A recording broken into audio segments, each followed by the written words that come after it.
Your Etsy SEO is probably fine. And I know that's not what you have been told. You have watched every SEO video on this platform.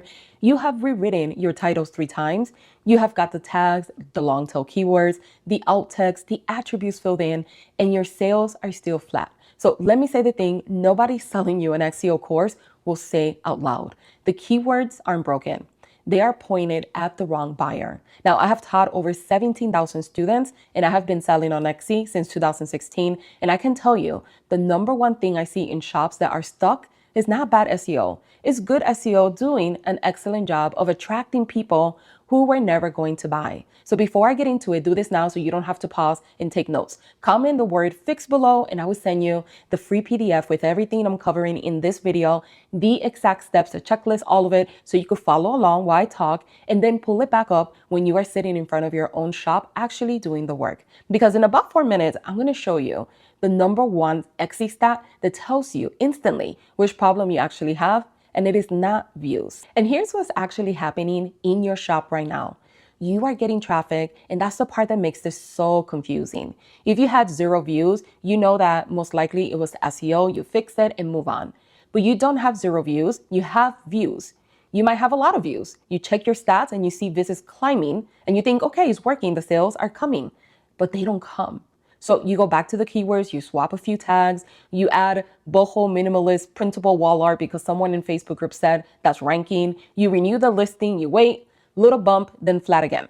And here's the part that actually hurts. Somewhere around week 6 of this, you stop blaming the keywords and you start blaming yourself. You start wondering if you are just not creative enough, if other people have something you don't, if you have missed the window. You didn't miss the window. And it isn't you. You have been working incredibly hard. You just have been working at the wrong layer. So here's the flip. SEO is not a signal. SEO is an amplifier. Say that back to yourself because it changes everything about how you fix your shop. Keywords don't create demand. They don't make somebody want your product. All they do is take whatever your listing is already saying and push it in front of more people. That's it. That's the whole job, which means if your listing hasn't decided who is it for, better SEO doesn't fix that. It scales it. You are turning up the volume on a message that isn't landing and then wondering why louder didn't work. This is why you can rank on page 1 and still not sell. Ranking is a traffic problem. Selling is a clarity problem. 2 different layers, and almost every Etsy course out there starts at the SEO layer because that's the part that's easy to teach and easy to sell. Nobody wants to make a video called Figure Out Who Your Shop is For. It doesn't get clicks, but it's the actual answer. So here are 3 moves, and do them in this order because the order is the whole thing. Step number 1 is to split your keywords into browse words and buy words. Open your top 5 listings and look at the actual phrases you are targeting. Now sort everyone into 2 piles. Browse words are broad and curious, like printable wall art, digital planner, wedding template. Someone typing that is looking around. They don't know what they want yet. High volume, low intent, and they will scroll past 40 shops before they even think about a price. Now, buy words carry a decision already inside them.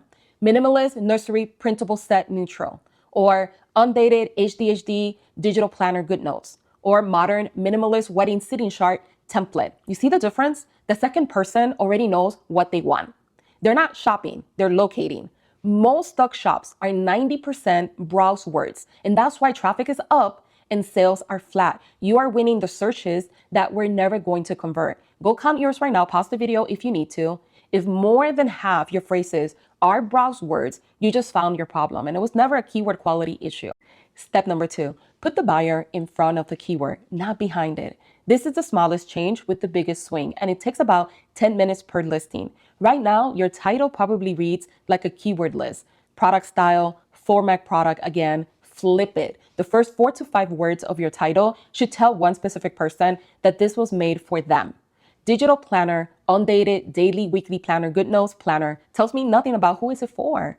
That's a listing hoping everyone clicks. Now, ADHD daily planner for overwhelmed moms, undated good notes tells one woman this is hers. Same keyword density, completely different job. And here's what happens mechanically. Your click-through rate goes up because the right person self-selects in, and your conversion rate goes up because the person who clicked was already the buyer. Etsy watches both of those. So the SEO you already have starts working harder without you touching a single tag. Do this on your top 5 listings only, not all 200, just 5. Step 3, stop reading views. Read conversion rate. This is the number, I promise you, and it's the fastest diagnostic in your whole dashboard.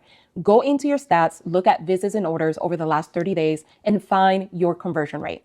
Now, here's how you read it. Low views and low conversion, that's generally a discovery problem. That means you will need to fix your SEO.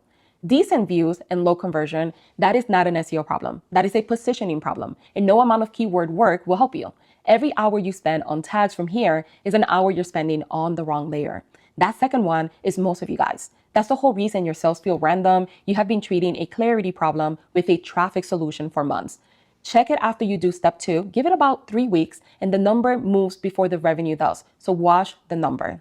And here's what changes when you actually do this. Your views might go down, and let that be okay. You are trading 40 browsers for 8 people who already decided. Your conversion rate climbs, your reviews get better because you are finally selling to the person the product was actually built for. And your bestsellers stop being random and start being predictable, which means that for the first time, you could look at a product and know why it worked.